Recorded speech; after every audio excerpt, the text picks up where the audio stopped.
and I'm going to share some highlights from our world of 5th grade ELA and social studies. I always appreciate the feeling of the mid-year stride in a school year. Routines are in full effect and students are really able to dig into their learning. Amazingly, despite all the uncertainty and irregularity in the world, this mid-year is feeling very much the same. Since returning from break, the students have been busy and going deep in their learning.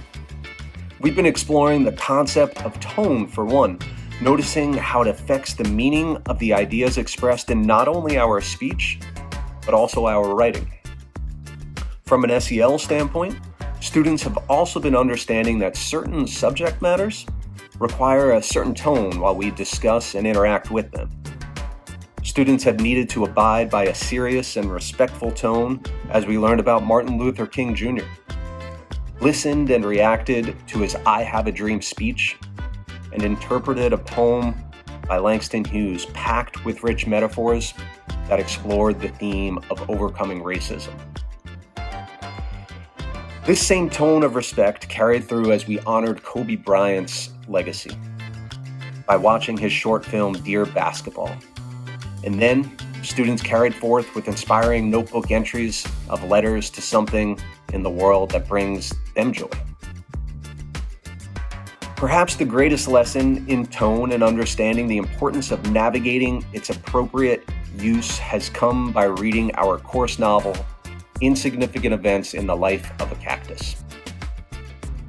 Told from the perspective of an incredibly funny and inspiring young woman, this story has not only entertained, it has challenged students to meet characters living with various real-life conditions that make them noticeably different, but also appreciate them as incredibly relatable people who are navigating many of the same problems so many young people face.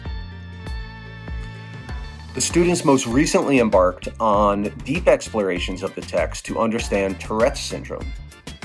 They've been digging through the text like it's a treasure trove of evidence, learning how to support their claims with that evidence, questioning what they are discovering, and using their inquiries to dig even deeper towards the truth. I'm looking forward to tapping into the students' aptitude and curiosity for investigation as we head into a unit on informative writing next. More details to follow on that.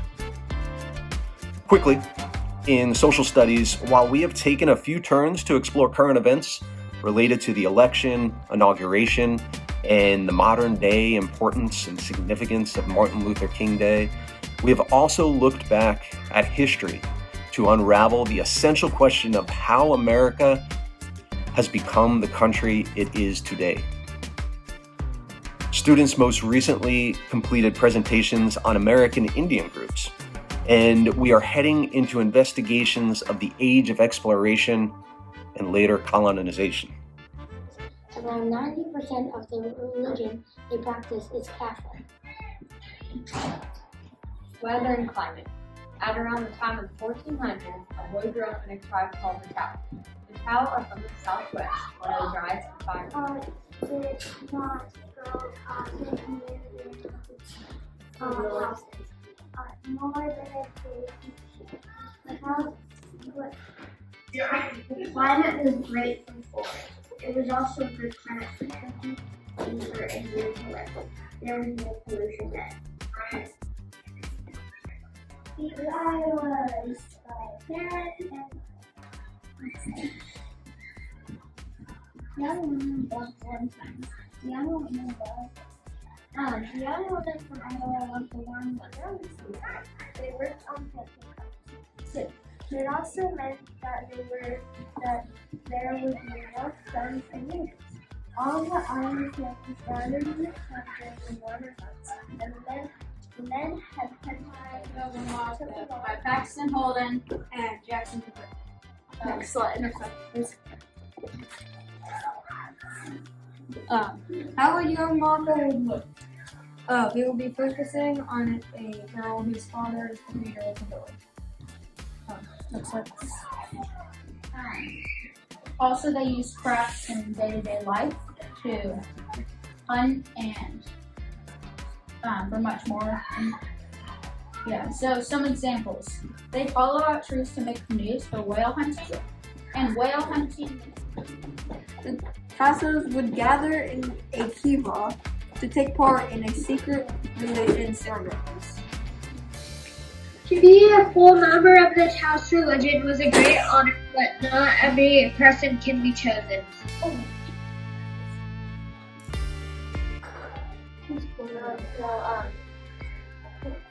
Clothing is cedar bark, deer, deerskin, and steel hide. As you can see, there's a guy wearing a red weapon too. Those who are not permitted for entry will be turned around and Thank you very much for watching. No, I've just been talking. It was my friend Cheryl. Oh, okay. Yes, I'm gonna grow up to go skateboards. Okay, thanks. To go skateboard. When the temperature is cold, plants can't grow. The buffalo birds start to scatter. And it's even worse since the winter is usually long, which means the Iowas need much more warm clothes. When it becomes warm again, however, the Iowas, as well as the buffalo, come together. Camp life. Oh, right. When the weather was warm, they also set up camp.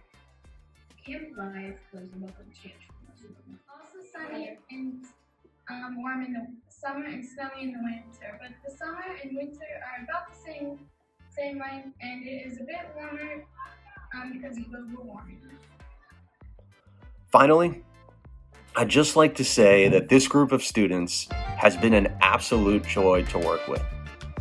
Mr. Holzer and I have been having a blast in the classroom and doing our best to keep up with Foursquare, Knockout, and a pretty epic game of kickball at recess. So I'm going to end here and try with my most sincere and appreciative tone possible. Thank you, families, for stopping by.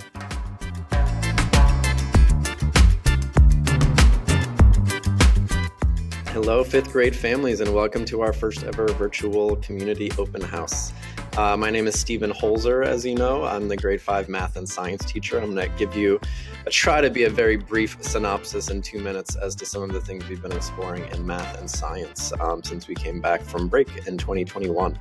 I'm going to start with math. We've been really living and exploring very deeply the huge idea of equivalence. We've been thinking about that through percentages, and now we're thinking about equivalence now beyond one whole and thinking about improper fractions and mixed numbers. And we've been really, the most thing I've been personally most excited about and most proud of is we've been able to get math games up and running. So we've actually got 3 math games up and running since 2021, which has been wonderful. And obviously it's been a challenge to figure out how to do this hybrid, remote, in person, all of these things. But I've been very impressed with how the kids have been adapting and tailoring their learning experiences based on, where they're learning. And I've been super excited about that. We've been living in mathematical models. So I don't know if you've noticed your kids at home at all, but we've really been living with the clock model is a really cool model to think about fractions, as well as area models, which are kind of more common, and distance models, which is my personal favorite. And the kids have been really actually now using what we call a double number line, where you can actually show 1 unit on the top and 1 unit on the bottom of the number line simultaneously. And this is really powerful to develop this idea of equivalence.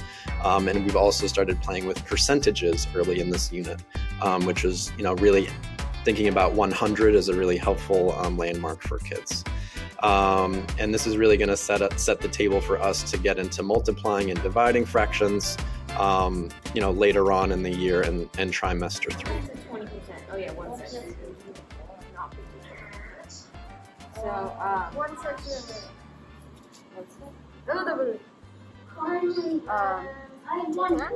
So say we're at 16%. Probably 2 tenths, yeah. Yeah, 2 tenths. So All the way around the block. no, because I got 1/3, 1/4, and 5/12. because 12, 5. That's 12 to 5, right? So then 1/3 would be 9. Oh no, you're right, sorry. All right, Michael, so you have 2/3 and now you want to add 5/6. So what would 1/6 look like? Cool, can you label 1/6? Cool, now draw another 6th. Where would you end up? 12. Awesome, record another 6th. So keep going around the clock. Yep, keep writing in the model. In science, we're now in the midst of our chemistry unit, which has been really exciting. So we've watched a lot of videos and had a lot of discussions and done some reading some articles in the first half of this unit. And now we're going to start to kind of get our hands dirty. So my hope, we're currently taking inventory of all our materials, and my hope is that after February break, we'll be able to actually do some hands-on experiments. We've been doing some, virtual experiments as observers the past couple of weeks, but I know the kids are really excited to, to get their hands dirty. So hopefully, fingers crossed, that we can figure out a way to make that work with our hybrid model. And this week, kids are actually doing a little mini project where they're personifying themselves as an element. And we're going to have kind of like a mystery element guessing game where kids are going to be able to describe themselves based on the characteristics of the element that they chose. And the class will have to guess what element they are based on all of those descriptors. Obviously, I could talk for ages, but that's probably the best snapshot I can give you. As always, please never hesitate to reach out to me with any questions. It's been amazing. I felt so lucky being able to work with Scott and these 25 amazing kids this course of the year. So it's been just wonderful, wonderful, wonderful. All right, everybody. See you soon.